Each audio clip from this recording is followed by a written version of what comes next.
Last part में हमने देखा था कि मिस जोंगियन कॉन्टिनेंट के फोरबिडन लैंड में जाने वाली थी और जब जिन को पता चला था कि अंकल शेन मिस के साथ नहीं चल रहे हैं तो वो खुश होते हुए मिस के साथ चलने को तैयार हो गया था। लेकिन अंकल शेन जिन को मिस के साथ भेजने के लिए नहीं मान रहे थे, पर मिस के बहुत समझाने के बाद अंकल शेन भी इसके लिए मान गए थे। जिसके बाद सोल क्रीक के सेंट ने मिस को किडनैप कर लिया था और जीहाओ के थ्रू उसने जिन को सोल क्रीक वैली में आने को कहा था। तो जिन को जब पता चला था कि उस सेंट ने मिस को किडनैप कर लिया है तो वो काफी गुस्से में सोल क्रीक वैली की तरफ निकल गया था। अब आगे तो इस पार्ट की शुरुआत में हम देखते हैं कि जिन सोल क्रीक वैली में आ जाता है जहां पहले से ही वो सेंट जिन का इंतजार कर रहा था। तो जिन उस सेंट को देखकर कहता है कि एक सेंट होने के बावजूद अपने से कमजोर एक लड़की को बुली करने में तुम्हें शर्म नहीं आती, और क्या तुम्हें डर नहीं लगता कि अगर ये बात बाहर वालों को पता चलेगी तो वो सब तुम्हारा मजाक उड़ाएंगे। इस पर वो सेंट जिन से कहता है कि अगर तुम मेरे सोल क्रीक वैली को ज्वाइन कर लो तो मैं इस लड़की को सही सलामत यहाँ से जाने दूंगा।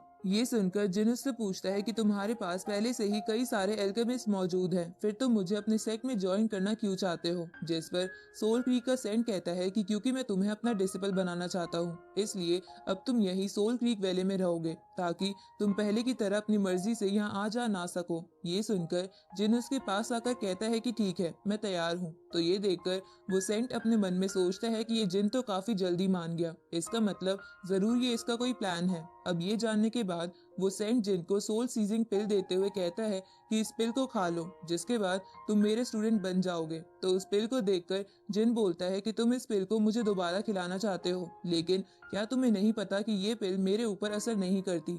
जिस पर वो सेंट कहता है कि इस पिल को लिंग लॉन्ग ने नहीं बल्कि मैंने रिफाइन किया है, इसलिए ये पिल तुम्हारे ऊपर जरूर काम करेगी, तो तुम इस पिल को चुपचाप खा लो। ये सुनकर जिन उस पिल को उठाने का नाटक करता है और जल्दी से अपनी बारबेरियन रैट टेक्निक का इस्तेमाल करके उस सेंट को पीछे कर देता है। जिसके बाद जिन मिस को लेकर वहां से भागने लगता है, लेकिन वो सेंट पीछे से जिन पर अटैक करके उसे नीचे गिरा देता है और उससे कहता है कि तुम सच में काफी चालाक हो, लेकिन इस बार मैंने अपनी पूरी प्रिपरेशन कर रखी है। अब ये कहकर वो सेंट अपने एक स्क्रोल को बाहर निकाल लेता है। तो जिन भी मिस को नीचे रखकर फाइट के लिए रेडी हो जाता है। तभी मिस को भी होश आ जाता है और वो जिन से कहती है कि तुम एक सेंट को नहीं हरा पाओगे, लेकिन जिन मिस को कहता है कि जल्दी से खुद को रिकवर करके यहाँ से निकल जाओ। उसी वक्त वो सेंट कहता है कि ये लड़की सही बोल रही है, तुम मुझे कभी नहीं हरा पाओगे, इसलिए भलाई इसी में है कि तुम आसानी से इस पेल को खा लो। ये सुनकर जिन उससे कहता है कि भले ही तुम एक सेंट लेवल वाले कल्टीवेटर हो, लेकिन इस वर्ल्ड में मेरे सिवाय मेरा फ्यूचर कोई नहीं डिसाइड कर सकता।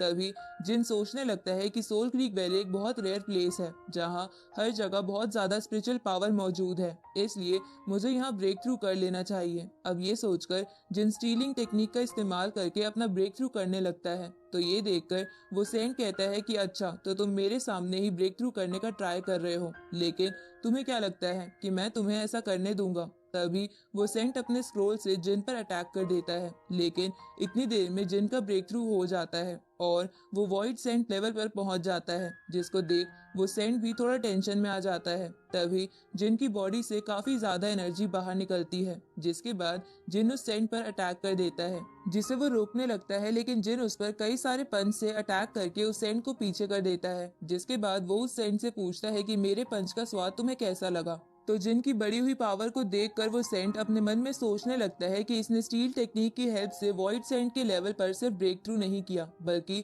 आसपास की सारी स्पिरिचुअल पावर को एब्जॉर्ब करके डायरेक्ट ये वॉइड सेंट की पीक पर पहुंच चुका है। इसके बाद वो सेंट अपने ऑरा को रिलीज करते हुए कहता है कि मैंने सच में तुम्हें अंडर एस्टिमेट कर दिया, और भले ही तुम वॉइड सेंट की पीक पे पहुंच गए हो, पर अब भी तुम मुझे नहीं हरा सकते। अब वो सेंट अपने स्क्रोल की हेल्प से जिन पर अटैक कर देता है, जिसे जिन अपने यिंग यांग ड्रैगन टेक्निक की हेल्प से डिस्ट्रॉय कर देता है। साथ ही वो सोल क्रीक के सेंट का मजाक उड़ाते हुए कहता है कि तुम्हें क्या लगता है कि तुम पिल की हेल्प से अपने लेवल को बढ़ा लोगे तो तुम दूसरे प्रैक्टिशनर से ज्यादा स्ट्रॉन्ग हो जाओगे, लेकिन मैंने काफी स्ट्रगल करके इस लेवल को अचीव किया है। साथ ही मेरा कल्टीवेशन बेस तुम्हारी तरह खोखला नहीं है, इसलिए तुम मुझे हराने का सपना भूल जाओ। ये सुनकर वो सेंट गुस्से में जिन पर अपने किसी पावर से अटैक करता है, जिसको देखकर जिन अपने धर्मा बॉडी को बाहर निकालते हुए 8 डिसोलेट स्लैश टेक्निक से उस सेंट के अटैक को डिस्ट्रॉय कर देता है। तो वो सेंट जिन की धर्मा बॉडी को देखकर चौंकते हुए कहता है कि आखिर ये किस तरह की बॉडी है जिसकी पावर इतनी ज्यादा है। जिसके बाद वो जिन पर फ्लाइंग फ्लावर ब्लेड टेक्निक से अटैक करता है, जिसे जिन अपनी 1000 स्वॉर्ड टेक्निक से रोकने लगता है। तो वो सेंट कहता है कि भले ही तुम पावरफुल हो, लेकिन अब भी तुम मुझे नहीं हरा सकते। और वो अपने अटैक के 2 और क्लोन बनाकर जिन पर अटैक कर देता है। लेकिन उसी वक्त वहाँ डॉक्टर सॉन्ग आ जाते हैं और शील्ड बनाकर जिन को उस अटैक से बचा लेते हैं। तो डॉक्टर सॉन्ग को वहां देख जिन भी चैन की सांस लेता है और जल्दी से जाकर मिस को हील करने लगता है। वहीं डॉक्टर सॉन्ग को देखकर सोल क्लीकर सेंट गुस्से में कहता है कि तुम इस जिन को क्यों बचाना चाहते हो, और अगर ये जिन एक बार सेंट लेवल पर पहुंच गया तो ये हमारे पूरे कॉन्टिनेंट के लिए खतरा हो सकता है। ये सुनकर डॉक्टर सॉन्ग उससे कहते हैं कि ये बस तुम्हारी इमेजिनेशन है, जिन हमारे कॉन्टिनेंट के लिए खतरा नहीं बनेगा, इसलिए अपनी जिद छोड़ दो। ये सुनकर सोल क्रीकर सेंट गुस्से में डॉक्टर सॉन्ग पर अपने स्क्रोल से अटैक कर देता है, जिसे डॉक्टर सॉन्ग अपने स्क्रोल से रोकने लगते हैं। तो उन दोनों सेंट के फाइट के कारण वहाँ बहुत तेज एनर्जी निकलने लगती है। ये देखकर जिन अपने और मिस के चारों तरफ एक शील्ड बना लेता है, जहाँ मिस उन दोनों सेंट को लड़ता देख कहती है कि मैं पहली बार 2 सेंट को लड़ता देख रही हूँ। तभी वहाँ लिंग लॉन्ग घबराहट में डरते हुए वहाँ आती है और वो अपने मास्टर से फाइट रोकने के लिए कहती है। और इसी के साथ ये पार्ट यही खत्म होता है।